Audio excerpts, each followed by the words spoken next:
नमस्कार, आदाब, सत श्री अकाल, जय भीम, जोहार। मेरा नाम है नवीन कुमार। मैं जानता हूं कि इस तरह की खबरों में आपकी हरगिज दिलचस्पी नहीं होगी, लेकिन जब से यह खबर मेरी नजर के सामने से गुजरी है, मेरा दिल बैठा हुआ है कि कैसे देश में रहते हैं हम, और जिस विकास का लेमन जूस हमको आपको चटाया जा रहा है वो कहीं अफीम तो नहीं है कि हम मस्त चाटे जा रहे हैं और शरीर खोखला होता जा रहा है। मेरे हाथ में दिल्ली से छपने वाले अमर उजाला का नोएडा पेज है। नोएडा यानी उत्तर प्रदेश का सबसे विकसित शहर और दिल्ली से बिल्कुल सटा हुआ नेशनल कैपिटल का इलाका। मतलब यह कहानी भारत के राष्ट्रीय राजधानी क्षेत्र की है। यहां के लोगों ने बीजेपी के डॉक्टर महेश शर्मा को तीसरी बार चुना है, जो खुद कैलाश अस्पताल नाम की पूरी श्रृंखला चलाते हैं। तो उन्हें क्यों ही फर्क पड़ेगा कि सरकारी अस्पतालों में इलाज मिल पा रहा है या नहीं। सरकारी अस्पताल जितने बर्बाद होंगे, डॉक्टर महेश शर्मा जैसे लोग उतना रुपया कूटेंगे, उतने दौलतमंद होंगे। भाजपा सांसद के अस्पताल का पूरा साम्राज्य सरकारी चिकित्सा व्यवस्था की तबाही पर खड़ा है। अब जरा फिर से अखबार की रिपोर्ट पर आते हैं। तारीख पड़ी है 29 जून 2024, आषाढ़ कृष्ण अष्टमी, विक्रम संवत 2081। जरा हेडलाइन पर गौर कीजिए। 2 अस्पतालों में नवजात को नहीं मिली ऑक्सीजन, ऑटो में मौत। चंद घंटे पहले पैदा हुई बच्ची को मां सरकारी एम्बुलेंस में ऑक्सीजन का मास्क लगाकर 7 घंटे बैठी रही। कलेजा कांप जाता है इसको पढ़ने के बाद।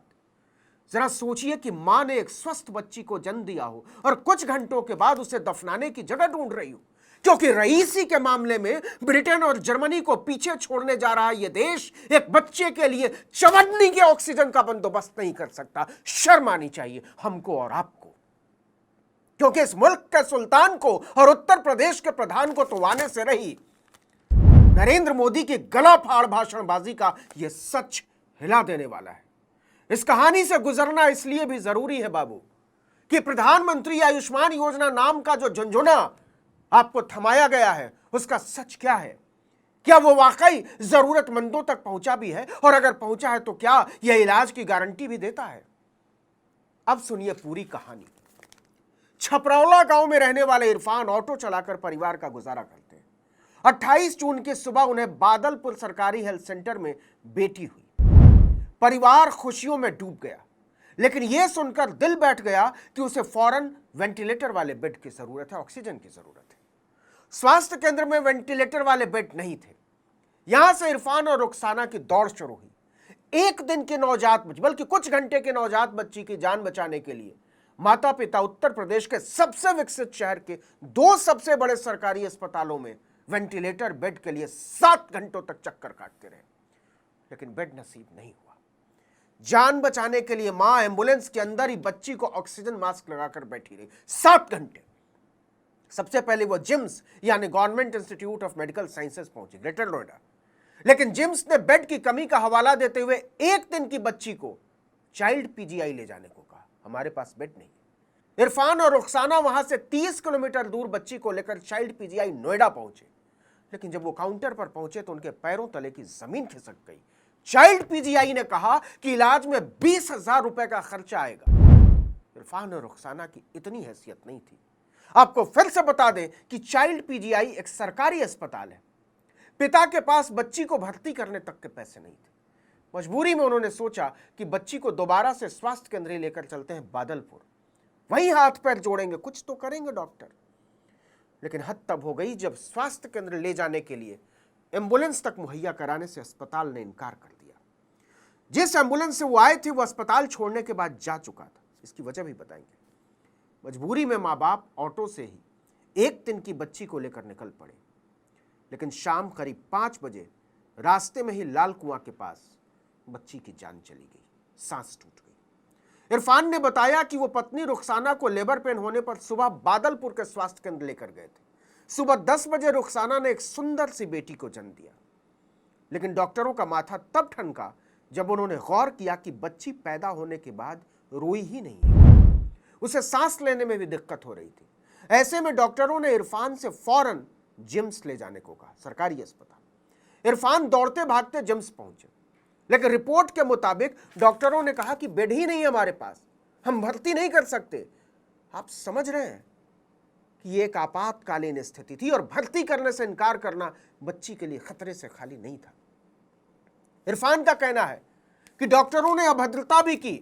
इसके बाद सरकारी एम्बुलेंस के जरिए बच्ची को चाइल्ड पीजीआई लेकर पहुंचे, लेकिन काउंटर पर ही बताया गया कि पूरे इलाज में 20,000 रुपए का खर्चा आएगा और 7 से 8,000 रुपया दवा और दूसरी चीजों के लिए तो एडमिशन से पहले जमा कराने होंगे। इतने भी रुपए नहीं थे इरफान और रुखसाना के पास। यह है हमारे देश की हालत, दुनिया की 5वीं सबसे बड़ी अर्थव्यवस्था की हालत, अंबानी, अडानी और टाटा, बिरला, महिंद्रा के देश की हालत, क्लबों और रेस्टोरेंट में एक शाम की दावत पर लाखों उड़ा देने वाले रईस जादों के देश में 12 घंटे हाड़ तोड़कर काम करने वाले एक आम नागरिक की हालत। इरफान कहते हैं कि हमने बहुत मिन्नतें की कि मेरी बच्ची को बचा लीजिए साहब, लेकिन डॉक्टर बिना पैसों के बच्ची को भर्ती करने को तैयार नहीं हुए। हम बच्ची को दोबारा से बादलपुर के स्वास्थ्य केंद्र लेकर जाने लगे, लेकिन अस्पताल ने एम्बुलेंस तक नहीं दी। जिस एम्बुलेंस में लाए थे उसके ड्राइवर ने कहा कि बहुत समय से एम्बुलेंस चल रही है और अब ऑक्सीजन खत्म होने वाली है। मजबूरी में बच्ची को ऑटो से लेकर बादलपुर के स्वास्थ्य केंद्र के लिए निकले, लेकिन ऑक्सीजन नहीं था ऑटो में और हमारी बच्ची हमारी गोद में हमारी नजरों के सामने एक एक सांस के लिए तड़प तड़प कर मर गई। क्या हुआ? दिमाग सुन्न पड़ गया? भारत माता की जय नहीं बोलेंगे, जय श्री राम नहीं बोलेंगे, मोदी मोदी के नारे नहीं लगाएंगे? बोलिए ना साहब। हम जानते हैं आप चाहे जितने भी नफरत से भरे हों, लेकिन है तो इंसान ही ना। तो चलिए एक सवाल का जवाब दीजिए, इरफान और रुखसाना की एक दिन की बच्ची को किसने मारा? उनकी गरीबी ने, अस्पतालों के रवैये ने, डॉक्टरों ने, या फिर इस पूरे देश ने मिलकर? मुझे पता है कि यह सवाल बहुत भारी है, शायद इस धरती के वजन से भी भारी, लेकिन उससे ज्यादा भारी है इरफान और रुखसाना की एक दिन की बच्ची की निढाल देह। संसार में ऐसा कोई तराजू बना ही नहीं जो मां बाप के कंधों पर औलाद की लाश का वजन तौल दे, लेकिन हमने ऐसी व्यवस्था बनाई है जिसमें मां बाप के कंधे टूट रहे हैं ऐसे वजन से। लेकिन टीवी पर उछाले जा रहे सियासत के नारों में आपको ना तो टूटती हुई सांसें दिखाई देंगी और ना ही टूटते हुए कंधे। क्यों? क्योंकि इस देश के हुक्मरानों की आंखों का पानी मर चुका है। उन आंखों के लिए हम और आप सिर्फ वोट हैं, धड़कते हुए नागरिक नहीं। जिस दिन हम और आप अपनी नागरिकता के बोध पर अड़ जाएंगे, सत्ताएं शर्मिंदगी से कट जाएंगी। इस वीडियो में इतना ही। नमस्कार।